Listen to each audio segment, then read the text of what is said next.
پاکستان سے تشکر کا اظہار۔ ایرانی صدر مسعود پزشکیان آج اسلام آباد پہنچیں گے۔ ایران کے صدر کی حیثیت سے ڈاکٹر پزشکیان کا یہ پاکستان کا دوسرا دورہ ہوگا۔ اعلیٰ سطح کا وفد ہمراہ آئے گا۔ ترجمان پاکستانی دفتر خارجہ کے مطابق ایک روزہ دورے میں ان کی صدر آصف زرداری، وزیر اعظم شہباز شریف سے ملاقات طے۔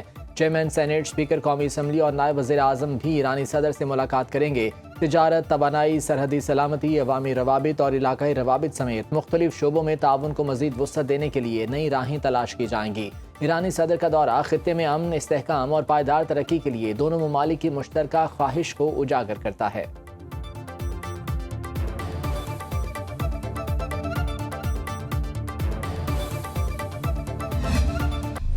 ایران کو امن مذاکرات کا پہلا پھل مل گیا۔ امریکہ نے خام تیل فروخت کرنے کی اجازت دے دی۔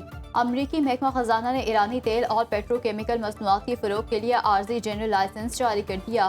ایران 21 اگست تک تیل اور پیٹرو کیمیکل ایکسپورٹ کر سکتا ہے۔ بینکاری، انشورنس اور شپنگ سمیت ایرانی تیل کی تجارت سے وابستہ خدمات کی اجازت بھی دے دی گئی۔ امریکی رعایت میں شمالی کوریا اور کیوبا سے متعلق لین دین شامل نہیں۔ امریکی وزیر خزانہ اسکاٹ بیسنٹ کا کہنا ہے کہ اہم سفارتی کامیابیوں سے دنیا کو مزید محفوظ، خوشحال بنانے کا سلسلہ جاری رکھیں گے۔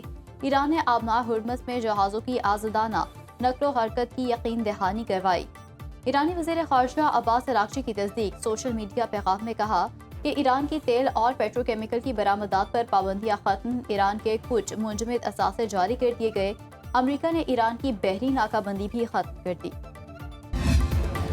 امریکہ اور ایران کا 60 روز میں حتمی معاہدے تک پہنچنے کے لیے روڈ میپ پر اتفاق۔ پاکستان کی میزبانی میں امریکہ ایران تکنیکی مذاکرات کا پہلا دور مکمل۔ تمام امور پر تکنیکی مذاکرات برگن اسٹاک ریزارٹ میں جاری رہیں گے۔ پاکستان اور قطر کا مشترکہ اعلامیہ جاری۔ اسلام آباد مفاہمتی یادداشت کی بنیاد پر فریقین اعلیٰ سطح کمیٹی کے قیام پر متفق۔ کمیٹی ثالثی کے عمل کی سیاسی نگرانی کرے گی۔ مرکزی مذاکرات کار باقاعدگی سے اعلیٰ سطح کمیٹی کو رپورٹ پیش کریں گے۔ غلط فہمیوں اور ناخوشگوار واقعے سے بچنے کے لیے فریقین میں مواصلاتی رابطہ قائم۔ لبنان میں فوجی کارروائیوں کے خاتمے پر عمل درآمد کے لیے سیل قائم کیا جائے گا۔ آبنائے ہرمز میں تجارتی جہازوں کی محفوظ آمد و رفت کے لیے رابطہ نظام قائم ہوگا۔ نائب وزیر اعظم اسحاق ڈار کہتے ہیں امریکہ ایران تکنیکی مذاکرات کے لیے وزارت خارجہ کی ٹیم سوئٹزرلینڈ میں موجود رہے گی۔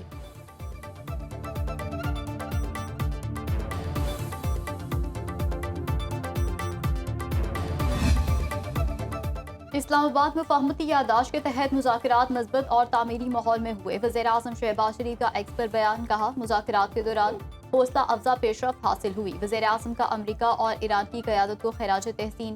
برادر ملک قطر سے اظہار تشکر، سوئس حکومت کو سہولت کاری پر سراہا۔ وزیر اعظم نے کہا فیلڈ مارشل عاصم منیر نے انتھک کوششوں سے مذاکرات کو کامیاب بنانے میں کلیدی کردار ادا کیا۔ فیلڈ مارشل کی لگن، عزم اور ثابت قدمی قابل ستائش ہے۔ ان کی کاوشوں کے بغیر یہ پیش رفت ممکن نہ ہوتی۔ وزیر اعظم دورہ سوئٹزرلینڈ مکمل کر کے زیورخ سے وطن واپس پہنچ گئے۔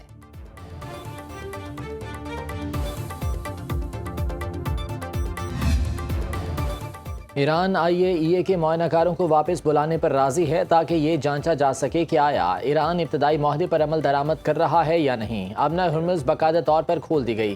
امریکی نائب صدر جیری وینس کی پریس بریفنگ، کہا تکنیکی مذاکرات آنے والے دنوں اور ہفتوں میں جاری رہیں گے۔ تکنیکی ٹیمیں مختلف امور پر کام کر رہی ہیں۔ ایرانی منجمد اثاثے ایران کی عوام کے لیے استعمال ہونے چاہیے۔ وینس نے کہا جنگ بندی کی چھوٹی موٹی خلاف ورزیوں کو سفارتی ذرائع سے سنبھالنا ہوگا۔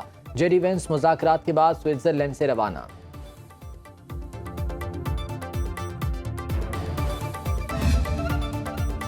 ترجمان ایرانی وزارت خارجہ اسماعیل بقائی کہتے ہیں کہ IAEA کے ساتھ معمول کے مطابق بات چیت جاری رہے گی۔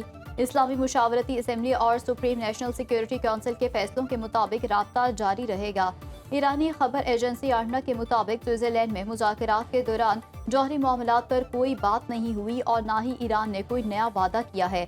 ذرائع کے مطابق مذاکرات کے دوران اسلام آباد مفاہمتی یادداشت کے فریم ورک کے اندر جوہری مذاکرات کا آغاز یادداشت کی شق نمبر 13 کے نفاذ سے مشروط ہے، جس میں لبنان سمیت تمام محاذوں پر فوجی کارروائیوں کے فوری اور مستقل خاتمے کا مطالبہ شامل ہے۔ پاکستان اور قطر کی ثالثی سے لبنان جنگ کے خاتمے کی جانب بڑی پیش رفت ممکن ہوئی۔ اگرچہ یہ پیش رفت حوصلہ افزا ہے، تاہم اس معاہدے کا پہلا حقیقی امتحان لبنان ڈی کانفلکشن سیل ہوگا، جو فریقین کے درمیان کشیدگی کم کرنے اور جنگ بندی کے نفاذ میں اہم کردار ادا کرے گا۔ سوشل میڈیا پیغام میں عباس اراغچی نے کہا کہ ایران کے لیے بڑے پیمانے پر تعمیر نو اور ترقیاتی منصوبے کا آغاز کر دیا۔ ایرانی وفد کے سربراہ باقر کالیباف نے کہا کہ امن کے لیے پاکستان کا کردار شاندار رہا۔ سربراہ ایرانی مرکزی بینک عبد الناصر ہمتی نے کہا ایران آئندہ چند روز میں منجمد اثاثوں کا استعمال شروع کر دے گا۔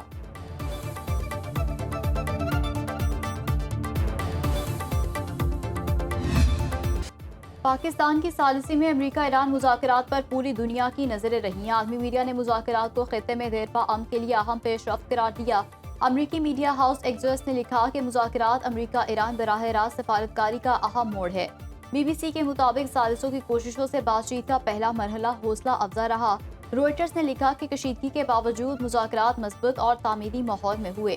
الجزیرہ نے رپورٹ کیا کہ امریکہ اور ایران نے حتمی معاہدے کے لیے روڈ میپ پر اتفاق کیا۔ دی گارڈین کے مطابق تناؤ کی صورتحال رہی، پاکستان اور قطر نے مذاکراتی عمل جاری رکھا۔ ترکی کا امریکہ ایران معاہدے کا خیر مقدم، ترک صدر ایردوان کا ایرانی صدر سے ٹیلی فونک رابطہ، معاہدے کی حمایت کا اظہار۔ رجب طیب ایردوان نے کہا کہ مذاکرات سبوتاژ کرنے والوں سے ہوشیار رہنا ہوگا، امن اور استحکام کے لیے مذاکراتی عمل کا جاری رہنا ضروری ہے۔ ایردوان نے ایران کو ہر ممکن تعاون کی پیشکش کر دی۔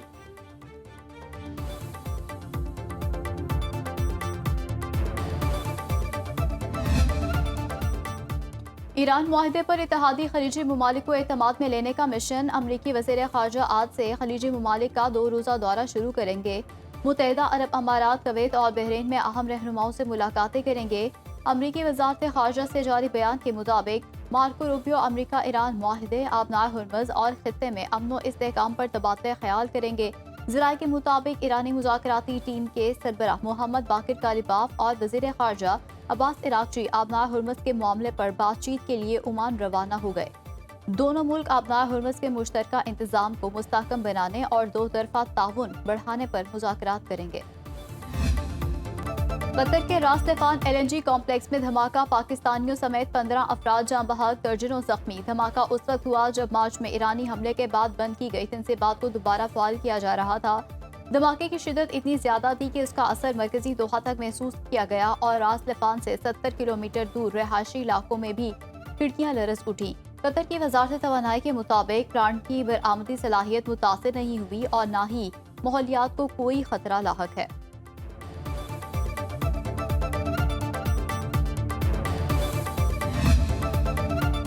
ایران امریکہ مذاکرات میں مثبت پیش رفت کے اثرات، عالمی منڈی میں خام تیل سستا، برنٹ کروڈ آئل کی قیمت $77، WTI کا ایک بیرل $75 کا ہو گیا۔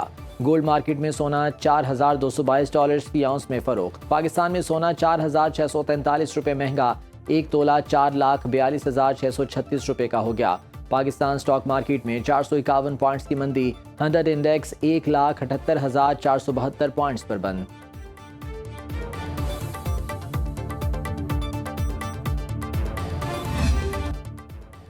برطانوی وزیر اعظم کیئر سٹارمر کا مستعفی ہونے کا اعلان، میڈیا سے گفتگو میں کہا 2 سال میں معیشت کو مضبوط، انفراسٹرکچر بہتر بنایا اور ملک کے لیے کام کیا۔ اتحادیوں کے ساتھ تعلقات کو مضبوط بنایا، کنگ چارلس کو عہدہ چھوڑنے سے آگاہ کر دیا۔ بار بار مجھے بتایا گیا کہ ہماری پارٹی کمزور ہو گئی، اقتدار کی منتقلی تک فرائض سر انجام دیتا رہوں گا۔ لیبر قیادت کے انتخاب کے لیے نامزدگیاں 9 جولائی سے اوپن ہوں گی، آنے والے وزیر اعظم کے ساتھ مکمل تعاون کروں گا۔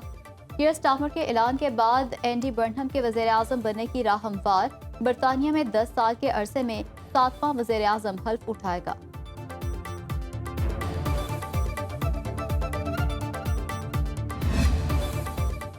قومی اسمبلی میں اپوزیشن کی کٹوتی کی تحریک پر بحث، 3 وزارتوں کے 12 کھرب 42 ارب سے زائد کے 10 مطالبات زر منظور، داخلہ ڈویژن کے 3 کھرب 49 ارب سے زائد کی 4 مطالبات زر کی منظوری۔ اپوزیشن نے داخلہ ڈویژن کے 4 مطالبات زر پر کٹوتی کی 123 تحاریک پیش کی۔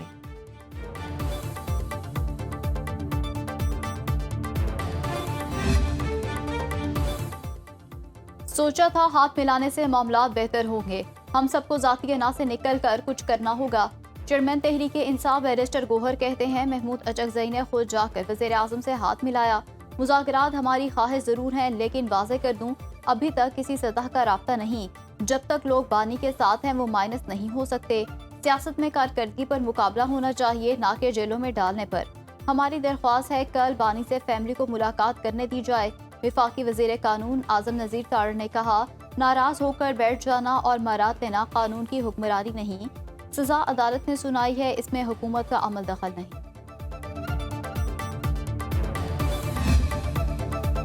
پیپلز پارٹی کے امجد حسین ایڈوکیٹ بلا مقابلہ وزیر اعلیٰ گلگت بلتستان منتخب، نون لیگ کے حفیظ الرحمان اپوزیشن لیڈر منتخب ہو گئے۔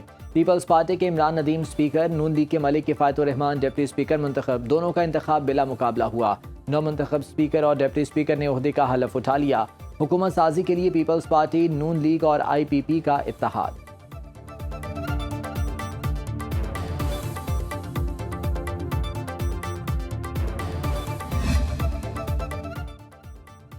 سندھ اسمبلی کا بجٹ اجلاس شور شرابے کا شکار، ایم کیو ایم اور پیپلز پارٹی کے ارکان کے درمیان تلخ جملوں کا تبادلہ، پی پی کے ارکان کا ایم کیو ایم کے رکن فرحان انصاری پر گالی دینے کا الزام، فرحان انصاری کا انکار، پی پی کے راجہ رزاق نے کہا نہ منزل ملی نہ رہنما ملا، ایک وقت میں ان کے 4 رہنما ہیں، یہ سب لندن والے کی وجہ سے ہو رہا ہے۔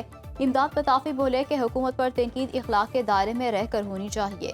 وزیر داخلہ ضیاء الانجار نے فرحان انصاری کی پوری تقریر کو حذف کرنے کا مطالبہ کر دیا۔ اجلاس سے ایم کیو ایم ارکان کا واک آؤٹ۔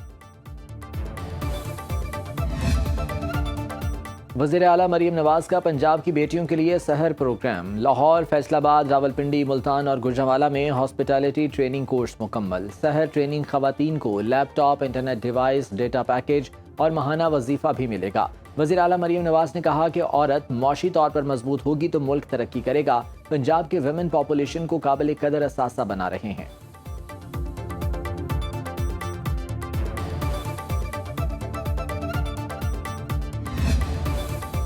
منشیات کیس کی ملزمہ انمول پنکی کے سہولت کار عاقب اور غلام عباس سٹی کورٹ کراچی میں پیش۔ مقدمے میں انمول پنکی کی گرفتاری نہ ڈالنے پر عدالت کا اظہار برہمی۔ ریمارکس دیے، آپ کو اتنی توفیق نہیں ہو رہی 1 ماہ سے گرفتار ملزمہ کی گرفتاری ڈال سکیں۔ جو افسر جیل میں قید ملزمہ کی گرفتاری نہیں ڈال سکتا وہ تفتیش کیا کرے گا؟ سرکاری وکیل نے یقین دہانی کرائی کہ تفتیشی افسر ملزمہ کی گرفتاری آج ہی ڈال دے گا۔ عدالت نے دونوں ملزموں کے جسمانی ریمانڈ میں 2 دن کی توسیع کر دی۔